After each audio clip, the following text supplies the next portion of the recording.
നമസ്കാരം. താളത്തിൻ്റെ താളം എന്ന എൻ്റെ വീഡിയോ പരമ്പരയുടെ രണ്ടാമത്തെ എപ്പിസോഡാണ് ഇത്.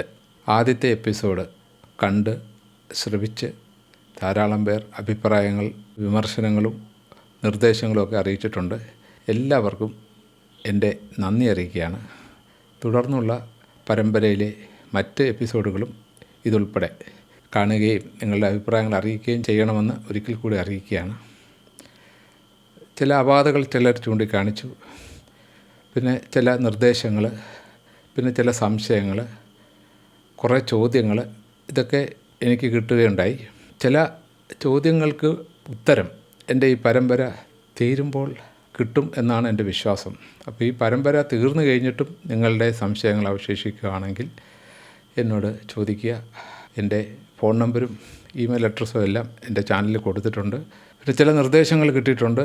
ഒന്ന് കുറച്ചുകൂടി സിമ്പിളാക്കണം എന്നുള്ളതായിരുന്നു. ഞാൻ ഈ പരമ്പര തുടങ്ങിയത് തന്നെ ഈ താളം, ഞാൻ ആദ്യത്തെ പരമ്പരയിൽ പറഞ്ഞു, താളം എന്നാൽ ഏതോ ഒരു മഹാമേരുവാണ് എന്ന് പറഞ്ഞ് ഭയന്നിരിക്കുന്നവരെ ഈ താളത്തിലോട്ട് അടുപ്പിക്കുവാൻ വേണ്ടിയിട്ടാണ് ഞാൻ ഈ പരമ്പര തുടങ്ങിയതെന്ന് പറഞ്ഞു.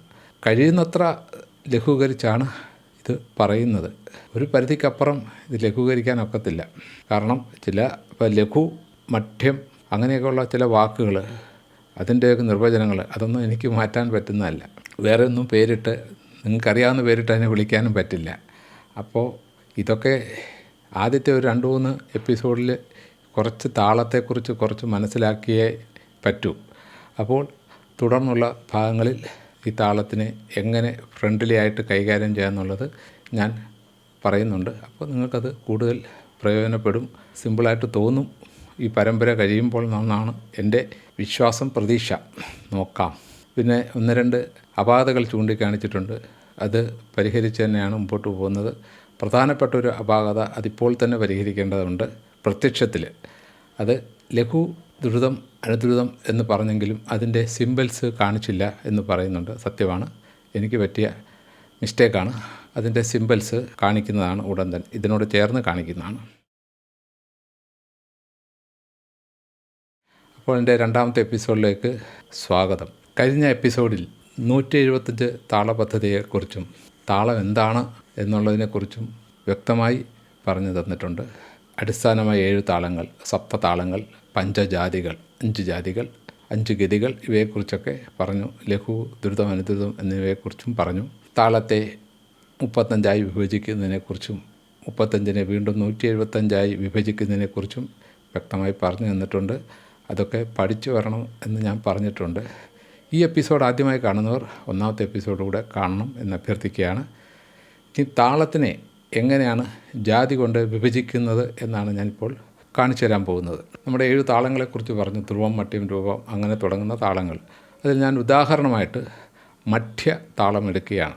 മധ്യതാളം ഖണ്ഡജാതി. ഒരു കാര്യം പ്രത്യേകം ശ്രദ്ധിക്കുക, ജാതി ഇല്ലാതെ ഒരു താളത്തിന് നിലനിൽപ്പില്ല.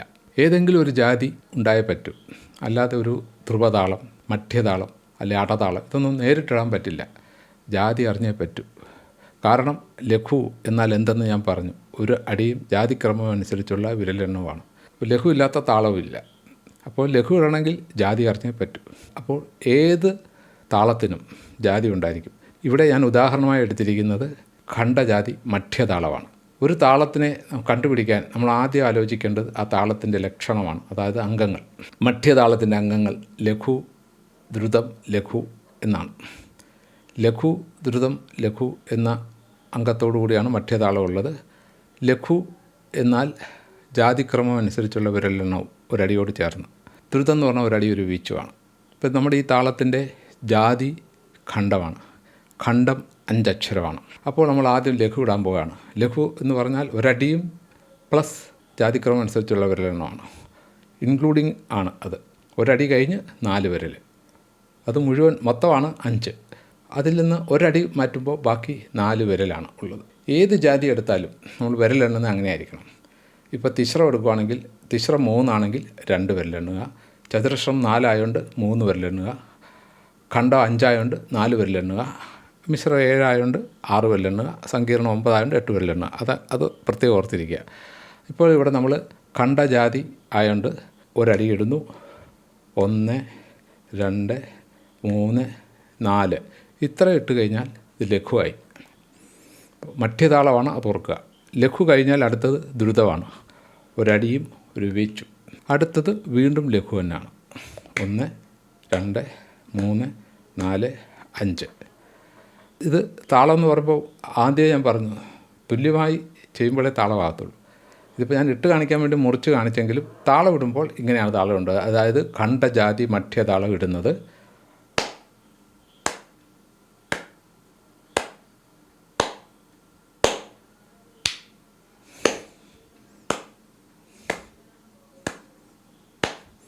ഇതാണ് ഖണ്ഡജാതി മധ്യതാളം.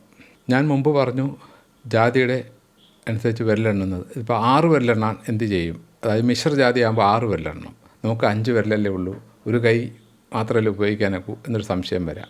5 വിരലെണ്ണി കഴിഞ്ഞാൽ വീണ്ടും ആദ്യത്തെ വിരലെണ്ണുക എന്നുള്ളതാണ് അവിടെ ചെയ്യേണ്ടത്. ഇപ്പോൾ നമ്മളിട്ടത് ഖണ്ഡജാതി മധ്യതാളമാണ്. ഒരു താളം കണ്ടുപിടിക്കാൻ ഏത് താളമാണോ നമ്മൾ കണ്ടുപിടിക്കേണ്ടത് ആ താളത്തിൻ്റെ ലക്ഷണം, അതായത് അംഗസംജ്ഞ ആദ്യം നമ്മുടെ മുമ്പിൽ തെളിയുക. ലഘു, ഇപ്പം നമ്മുടെ മധ്യതാളമുണ്ട്, ലഘു, ദ്രുതം, ലഘു വരുന്നു. ലഘു ഏത് ജാതിയാണോ അത് 5 2 5 ഇങ്ങനെ അക്ഷരവും കണ്ടുപിടിക്കാം. 5 എന്ന് പറയുമ്പോൾ ഒരടി കഴിഞ്ഞ് 4 വിരൽ, ഇത്രയും ചെയ്താൽ മതി. ഇനി തിശ്രജാതി മധ്യതാളമാണെങ്കിൽ സിമ്പിളാണ്. 2 വിരലെണ്ണ്, ഒരടി, വീണ്ടും ദ്രുതം, വീണ്ടും ലഘു. ഇനി ചതുരശ്രജാതി മധ്യതാളമാണെങ്കിൽ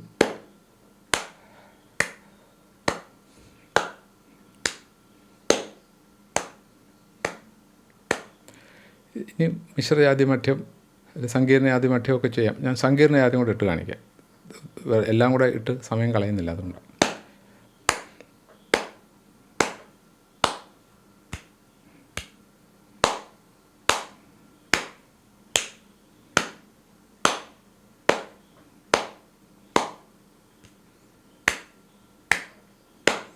ഇങ്ങനെയാണ് സങ്കീർണജാതി മധ്യതാളം ഇടുന്നത്. അപ്പം താളത്തിൻ്റെ എല്ലാ ഡിവിഷൻസും നമ്മൾ ഇടാൻ പഠിച്ചു കഴിഞ്ഞിരിക്കുകയാണ്.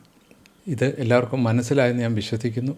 മനസ്സിലാകാത്തവർ ഒന്നുകൂടി ഇത് കണ്ടാൽ മനസ്സിലാക്കാൻ പറ്റുന്നതാണ്. ഇനി വേറൊരു താളം ഇട്ട് കാണിക്കാം. എന്തായാലും 35 താളങ്ങളോട് ഇട്ട് കാണിച്ച് സമയം അപഹരിക്കുവാൻ ഞാൻ ഉദ്ദേശിക്കുന്നില്ല. ഒരു ഉദാഹരണമായിട്ട് വേറൊരു താളം കൂടെ ഇട്ട് കാണിക്കാം. അടുത്തായിട്ട് ഞാൻ എടുക്കുന്നത് മിശ്രജാതി ജമ്പയാണ്. ഞാൻ മുമ്പ് പറഞ്ഞ പോലെ മിശ്രജാതി ജമ്പയുടെ ലക്ഷണം തെളിയുന്നു. ലഘു, അനുദ്രുതം, ദ്രുതം. ലഘു മിശ്രജാതി 7, ഒരടിയും 6 വിരലും. അടുത്തത് അനുദ്രുതം, ഒരടി മാത്രം. അടുത്തത് ദ്രുതം, ഒരടി ഒരു വീച്ച്. ഇത്രയേ ഉള്ളൂ സംഭവം.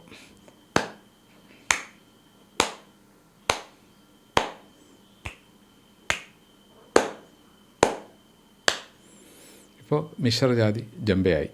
ഇങ്ങനെ താളങ്ങൾ 35 താളങ്ങളും നിങ്ങൾ ഇട്ട് നോക്കുക. ഇതേപോലെ തന്നെ ഇതിൻ്റെ അക്ഷരം കണ്ടുപിടിക്കാനും എളുപ്പമാണ്. നമ്മൾ ആദ്യം ഇട്ടത് ഖണ്ഡജാതി മധ്യതാളമാണ്. നമുക്ക് 2 രീതിയിൽ താളത്തിൻ്റെ അക്ഷരം കണ്ടുപിടിക്കാം. താളത്തിൻ്റെ ലക്ഷണം ലഘു, ദ്രുതം, ലഘു മധ്യതാളമാണ്. ഖണ്ഡജാതി ആകുമ്പോൾ ലഘുവിൻ്റെ സ്ഥാനത്ത് 5, ദ്രുതം 2, എപ്പോഴും 2 ആയിരിക്കും. വീണ്ടും ലഘു 5, 5ഉം 2 7 5 12 എന്ന് വരും. 12 അക്ഷരമാണ് ഖണ്ഡജാതി മധ്യതാളം. മിശ്രജാതി ജമ്പ ഇപ്പോൾ നമ്മളിട്ടത് ലഘു, അനുദ്രുതം, ദ്രുതം. ലഘുവിൻ്റെ സ്ഥാനത്ത് 7, അനുദ്രുതം 1, ദ്രുതം 2, 7 1 8 2 10. ഇങ്ങനെ ഏത് താളങ്ങളും എളുപ്പ അക്ഷരം കണ്ടുപിടിക്കുക. ക്വിക്കായിട്ട് നമുക്ക് പെട്ടെന്ന് നമ്മുടെ മനസ്സിൽ, നമ്മുടെ മുമ്പിൽ, കണ്ണിൻ്റെ മുമ്പിൽ ലക്ഷണം തെളിയുക. ലഘുവിൻ്റെ സ്ഥാനത്തോട്ട് ജാതിയുടെ അക്ഷരം വെക്കുക. അനുദ്രുതമാണെങ്കിൽ അത്1, ദ്രുതമാണെങ്കിൽ 2. ഇത് വെച്ച് കഴിഞ്ഞാൽ നമുക്ക് താളത്തിൻ്റെ അക്ഷരം എളുപ്പം കണ്ടുപിടിക്കാം. രണ്ടാമതൊരു രീതി നമ്മൾ ഇട്ട് നോക്കി കണ്ടുപിടിക്കുക. എന്തായാലും താളം ഇടാനുള്ളതായതുകൊണ്ട് ഇട്ടേ പറ്റുള്ളൂ. ഇട്ട് നോക്കുമ്പോൾ നമുക്ക് മിശ്രജാതി മുമ്പേ ഞാൻ പറഞ്ഞ് 10 പറഞ്ഞു. ഇട്ട് നോക്കി നമുക്ക് കണ്ടുപിടിക്കാം. 1 2 3 4 5 6 7 8 9 10 ഇങ്ങനെയും കണ്ടുപിടിക്കാം. അപ്പോൾ 7 താളങ്ങളുടെ പേരും 5 ജാതികളുടെ പേരും ഗതികളുടെ പേരും ഇതിൻ്റെ ലക്ഷണവും ജാതികളുടെ അക്ഷരവും ഇതെല്ലാം കാണാതെ പഠിച്ചു കഴിഞ്ഞാൽ നിങ്ങൾക്ക് ഇതെല്ലാം ഇടാൻ പഠിക്കാൻ പറ്റും. ശ്രമിക്കുക. ഈ താളങ്ങളിലൂടെയൊക്കെ കണ്ണോടിക്കുമ്പോൾ ഒരു കൗതുകത്തിന് പറയാണ്, ലഘുവില്ലാത്ത ഒരു താളവുമില്ല. അതേസമയം ലഘു മാത്രമുള്ള ഒരു താളമേ ഉള്ളൂ, അത് ഏകമാണ്. ആ താളത്തിന് വേറെ പ്രത്യേകത ഉണ്ട്. അതിൽ ദ്രുതമില്ല എന്നുള്ളത്. ബാക്കി എല്ലാ താളത്തിലും ദ്രുതമുണ്ട്, ഈ താളത്തിൽ ദ്രുതമില്ല. അതുകൊണ്ടാണ് ലഘു മാത്രമാകുന്നത്. ജസ്റ്റ് ഒരു കൗതുകത്തിന് പറഞ്ഞു എന്നുള്ളേ ഉള്ളൂ. അപ്പോൾ നമ്മൾ ആദ്യ എപ്പിസോഡിലെ താളങ്ങൾ എന്താണെന്നും ഒക്കെ പഠിച്ചു. ഇപ്പോൾ താളത്തിൻ്റെ അക്ഷരം കണ്ടുപിടിക്കാനും അതിനു മുമ്പ് അത് ഇടാനും പഠിച്ചു കഴിഞ്ഞു. അപ്പോൾ കൂടുതൽ വിഭവങ്ങളുമായി അടുത്ത എപ്പിസോഡിൽ കാണാം. നിങ്ങളുടെ അഭിപ്രായങ്ങളും നിർദ്ദേശങ്ങളും ഒക്കെ അറിയിക്കുക. നന്ദി, നമസ്കാരം.